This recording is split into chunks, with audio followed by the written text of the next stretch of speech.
Hello there YouTube, this is the Aqua Student, and I'm here with the 10-gallon Apisto breeding tank, I guess you can call it.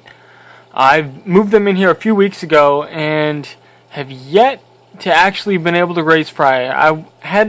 I speculated that in the 29-gallon tank, the fry that I did have, they were either picked off by the neons, which I guess are known for being fry munchers, or sucked up by the filter. There were a lot of things that could have happened. It's also a little bit more difficult to raise them in the larger setup, and especially the community setup.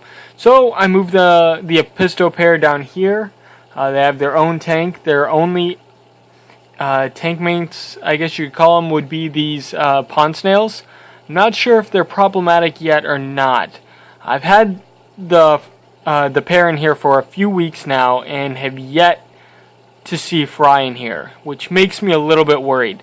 But when I was over here this evening, I kind of taken a break from my homework, came in, laid down, looked at the tank a little bit. I saw some interesting behavior between these two guys. I've been feeding them mixed diet of the your fish stuff, cichlid cravers, some New Life Spectrum cichlid or small community pellets, as well as some live blackworms, and that seems to get the trick done.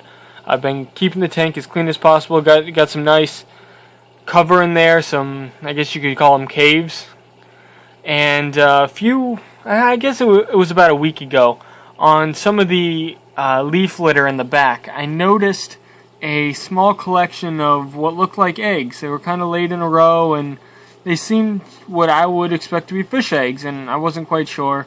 They did not end up hatching.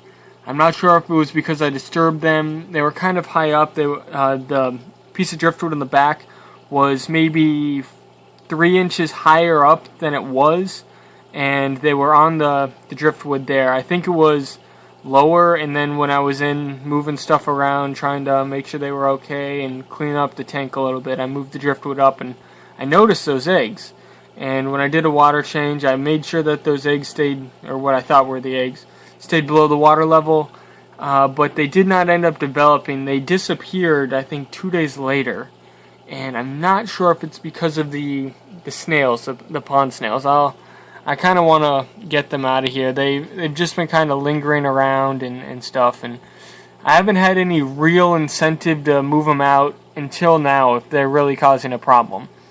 But when I was in here this afternoon, or this evening, I noticed this on the front leaf litter. Let's see if I can get my phone to focus on it.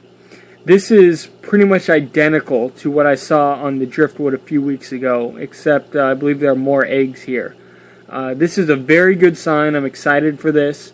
Hopefully I'll get these guys to raise to hatch. The good thing about this is the location. It's right up front, so I can closely watch them. You can see there's the male there, and there are also a few snails in the area. I can keep an eye on them to see if the snails get any idea. I was consorting with some of my sources at the Capital Cichlids Association, and someone with significant breeding experience in both Apistogramma and Aspidora species said that he has known pond snails to eat Aspidora eggs, but he suspects something else is taking out the Apisto eggs. So I'm not quite sure what's going on. To me, it looks like the eggs are perfect snacking size for these pond snails. So we'll see.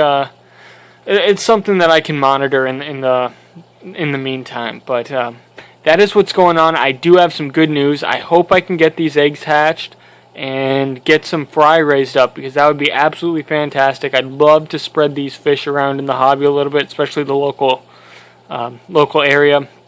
They're fantastic looking, and even in their breeding colors, especially in their breeding colors, it's just absolutely phenomenal. This guy, the male, is showing some great red and orange coloration, as well as some blue highlighting. It's just an amazing mix. He says hello. Thank you very much. He also says, like me on Facebook. I'll leave the link in the description below. So be sure to check that out. I try and post some really interesting updates, whether it's my everyday life, which can be moderately interesting. Lots of physics updates, as well as stuff relating to the aquarium hobby. So it's a lot of good, interesting facts, and if you like to learn, it's a good thing to check out. Thank you guys very much for watching, and please wish for luck with these eggs. I hope to raise them up. Cheers.